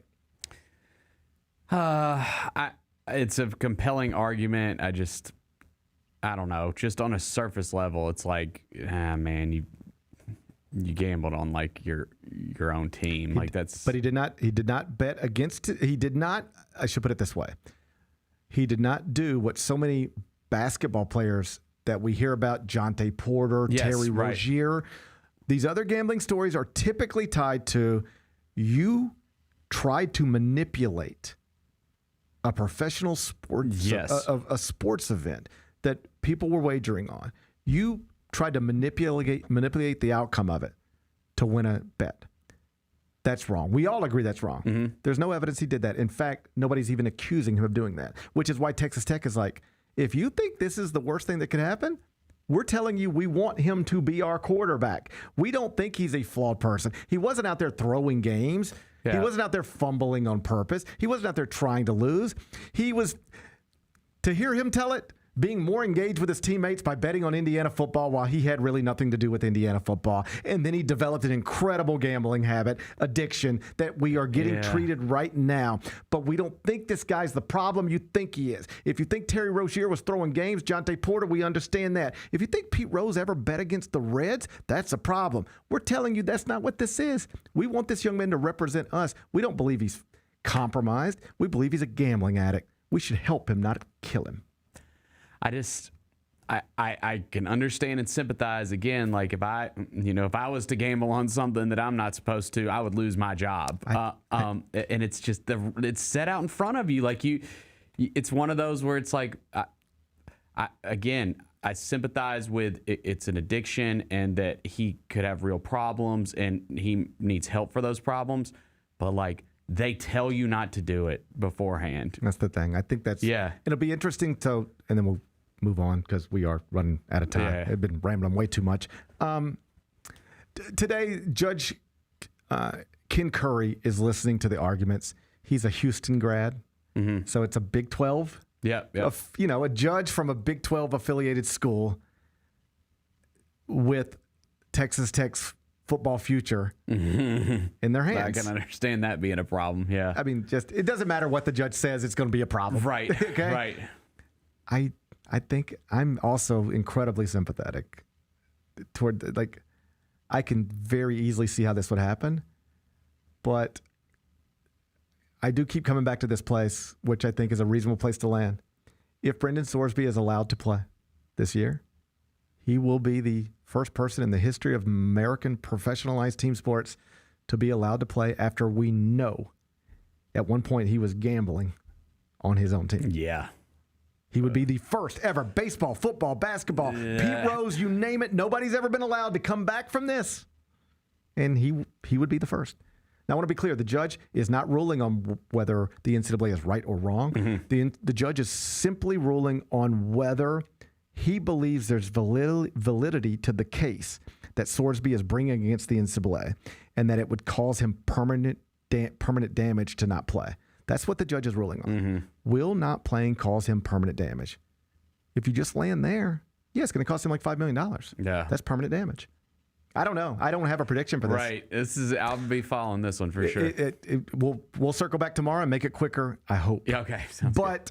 It's either going to be he's allowed to play, and now any player who gets caught gambling knows the path. Yeah. Here's the playbook. Go to rehab, then go to court. There's precedent for you getting your eligibility back. Judge rules one way, it opens that door. Judge rules another way, it slams shut something and ends a young man's college career in a way that I don't think many people could have seen coming when they offered him a $5 million contract to play quarterback. Interesting story. We'll see where it goes. Number 5. Series finale Euphoria was held last night. Can we talk about it? I don't know if we can talk about it. Well, here would be my argument. The biggest thing that happened in terms of the big takeaway, like something happened to this character, that big thing is literally a headline on TMZ. It's like a news headline all over the world today. Here's what I think. I think you probably know what happened in the series finale of Euphoria at this point if you live on the internet, even if you don't even watch Euphoria. Because it's like, I saw it on TMZ. TMZ hit me, this happened last night on Euphoria. So on one hand, I'm like, we could talk about it. It's out there. On the other hand, I don't want to ruin it for somebody who went to bed early last night and wants to. I would just say, I'm not surprised it's over. They had to end it. Yep. And it was a weird. I told you this off the air. Yep. As I was watching it last night, I didn't mind it. I was like, it's another fine hour of television, like perfectly. I'm not bored hour of television. Yeah. But if you just think of it in this way, 7 years, 3 seasons, 26 episodes. The whole series starts with high school kids, and it ends. Spoiler alert! But like with no high school kids. Yeah. So the one thing that the big climatic scene is like not the high school kids. That's true. I really liked the season. I think like people will look back on this show and be like, there was so much controversy surrounding this season coming into it. I think people will look back on it and really love it. The thing that I liked the most about it was how they put a bow on it. Is it started with kids in high school, and some of them have drug issues, drugs in high school, things like that. Then that evolves. They get out of high school, and it goes more into how do they get the drugs? Where are the drugs coming from? What's in the drugs? I like that. And it's kind of like it's kind of like the cycle of it all. I thought like, that I'm not comparing Euphoria to The Wire. That would be wildly disrespectful. But Yeah. The Wire did a great job of like, let's focus on this part of this problem in this city, Baltimore. Yeah. And then let's focus on the docks, and then let's focus on Right. the schools, and let's focus on the media. And they showed you this problem from every angle. And if you want to say Euphoria tried to do that, at first it was just like kids getting high. Right. But then it's like, well, where do these drugs come from? I thought they did a nice job sort of hammering home the fentanyl crisis I in did this too. country. I thought that was really well done. Yeah, like if you actually are trying to, they were just trying to end it. They just, we cannot keep doing a show with Zendaya, Sydney Sweeney, Jacob Elordi. They're movie stars. We can't. It took us 7 years just to get to episode 26. They're too busy, too expensive. We got to end this. Their motivation was just to end it. But if they wanted to end it with a message, I thought they did an okay job with that. Yeah, I thought so too. I think Zendaya is great. I thought she was great throughout that show. I thought they were all the main characters were really good in the show. I thought. Yeah. So I'm good with it. I'm glad they put a bow on it. I think that if you would have tried to extend it after this, it just would have not worked and would have been overkill. I think they did a good job. It'd have been like The Office without Steve Carell. Yeah, like their things can work, but they often don't. There was a way. If you'd have told me, all right, GP, you never can have Zendaya, Sydney Sweeney, or Jacob Elordi again, but I can give you most of these characters. Could you figure out where it could take it? I think not me, a smarter person than me, a screenwriter, we could take this series somewhere. Right. I know where they could have gone in different directions, even if you take the movie stars out of it. Yeah. But it seems proper to end it right here. For sure. This was a show with this will always be considered the show that helped launch Zendaya, Sydney Sweeney, and Jacob Elordi. Yes. It should not continue in their absence. Agreed. Rest in peace, Euphoria. Yeah, it was a good run. I loved it. Yeah. They had a good run. Yeah. Be back with Carry Out. Get ready, Grizzlies fans. It is time for the Surfside Can Shuffle. Can you keep up with the cans and find Mac the Crab?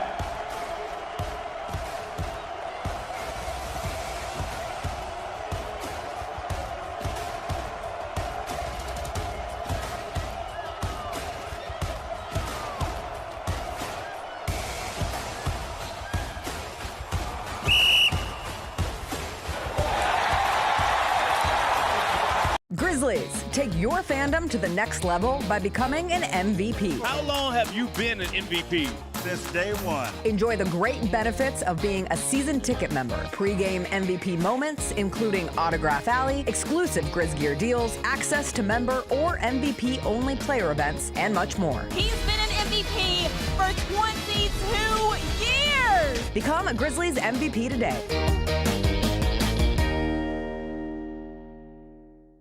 The Grizzlies are proud to team up with Prime Global Group, a company on a mission to redefine real estate investment.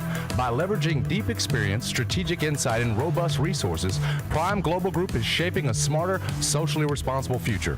Whether you're an investor or simply curious, now's the time to explore innovative strategies that align with your values. Join the movement and discover how you can be a part of this exciting evolution. Visit primeglobalgroup.net to learn more and connect with the team today. That's primeglobalgroup.net. Let's face it, there's a lot of trash talk in basketball, but the great teams let their performance do the talking. Like Ford F-150 with Pro Power on board, a class-exclusive industry-first feature that turns your truck into a mobile generator and leaves the competition speechless. Ford F-150, official truck of the Grizzlies. Greatness starts here at your Mid-South Ford dealer. Class is full-size pickups under 8,500 pounds, GVWR. Orthopedic injuries can be unpredictable, unforeseen, and unscheduled, and Ortho South understands this better than anyone. Since your injuries don't make appointments, you don't need to either. That's because Ortho South welcomes walk-ins during the weekdays, in the evenings, and even on Saturdays. So next time an unforeseen injury makes an unscheduled appearance in your life, visit orthosouth.org to find your nearest urgent care location. Just walk in, and Ortho South will take care of everything, especially you. Learn more at orthosouth.org. That's orthosouth at orthosouth.org.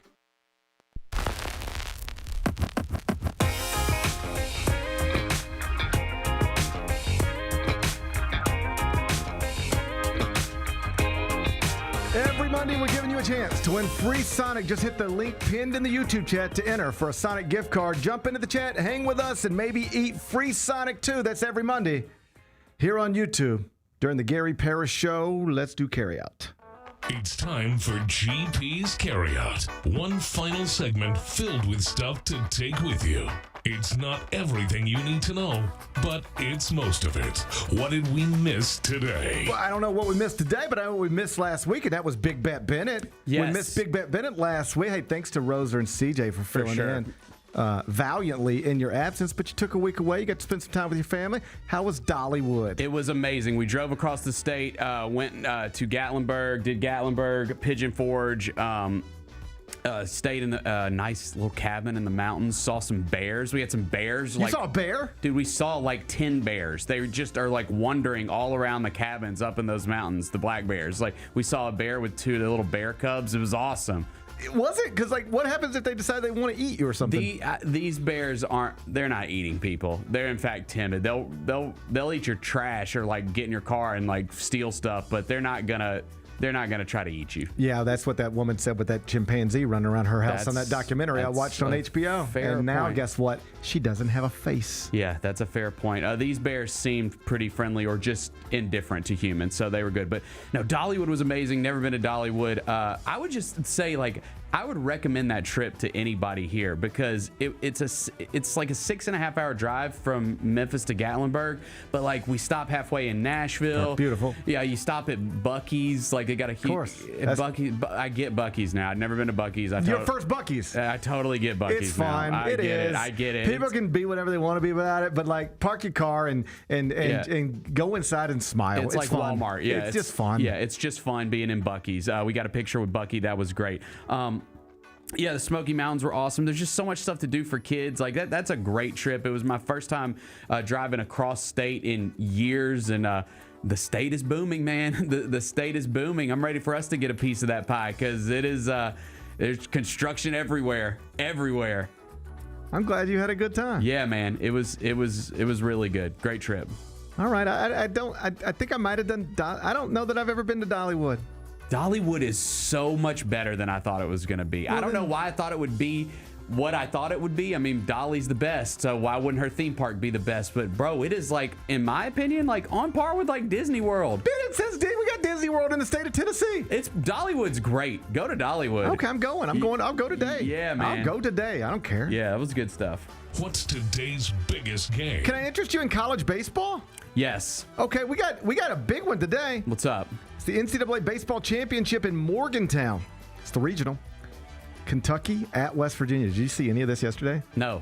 Dude, West Virginia was down a bunch. Storm back in the 9th, and then Buddy hits a 2-run blast. That's what's fun about college baseball. Boom. Yeah. I mean, blast. So they come back, beat Kentucky. Ren Baker, our old friend Ren Baker. Oh, yeah, he's West Virginia AD, right? Yeah, I just saw him at Big 12 spring meetings. Yeah. So we were hanging out on, I guess it was Wednesday night, and that was fun. And then, yesterday I got on baseball, and so I watched this, and I text him, and I go, one, hey, just wanted to say it was great to hang out the other night. Great seeing you. Always good to catch up, blah, blah, blah. And then 2, Jesus Christ, what a baseball game that was. Yeah. He sent the videos from the field. It was wild. So rematch today. Okay. Kentucky at West Virginia, and we got a local tie to this one. Okay. You don't even know. Hudson Brown, North Point Christian graduate. All right. Hits cleanup for Kentucky. I grew up with his father and his uncle, Hudson Hunter Brown. Shouts to South Haven. I mean, that just seems like a no-brainer. And so now Hudson hit 4th yesterday for Kentucky. Hit .327 this season with 5 home runs. Give me the Wildcats. And I'm going to give you a good price on it, too. Okay. West Virginia minus 160 or Kentucky plus 140. I'll take the Wildcats. Let's take Hudson Brown and the Wildcats plus 140 against West Virginia. Ren Baker, you know we love you, but I grew up with his father, friends with his uncle and his father. I enjoy the family. Let's watch Hudson Brown. Homer today at West Virginia to lift UK. Past the Mountaineers. 5 o'clock, you can watch it on ESPN 2. I'm in. I'm in too. What are we watching on TV? I did finish Hacks season 5. Okay. Hacks is great. That's what everybody says. I It's haven't too left- much of a. I couldn't dive in. Too much. I finished this weekend. It was terrific. They have 5 seasons. 3 of the 5 seasons have 100% approval on Rotten Tomatoes. The other 2 have 98% approval on Rotten Tomatoes. Between Golden Globes, PDI Awards, all this stuff, Hacks has now won 73 awards, and they'll win more for season 5. Just as good as any of the other great seasons. Can't recommend it enough. If you're looking for something to binge, Hacks on HBO Max, seasons 1 through 5, they're all available now. What's the best thing we've read? Matt Snyder's got his MLB power rankings over at CBSSports.com. Number 1, Braves, 2 Dodgers, 3 Brewers, 4 Yankees, 5 Rays. If you're curious, your Orioles are 18th, and my Mets are 22nd on a 4-game winning streak. The Mets are moving in the right direction. Okay. I'm not paying attention yet, but do another 4 in a row, and I might look at you. What's on tap for tomorrow? Tomorrow's going to be Tuesday. Evan Hayes going to join me from SI Now. We'll talk Grizzlies with him. We'll be one day closer, Game 1 NBA Finals. Should be a fun show. Looking forward to it already. Enjoy the rest of your day. I'll enjoy mine. Meet back here tomorrow at 10. Till then, be careful, be kind, be good. Rep your HUD.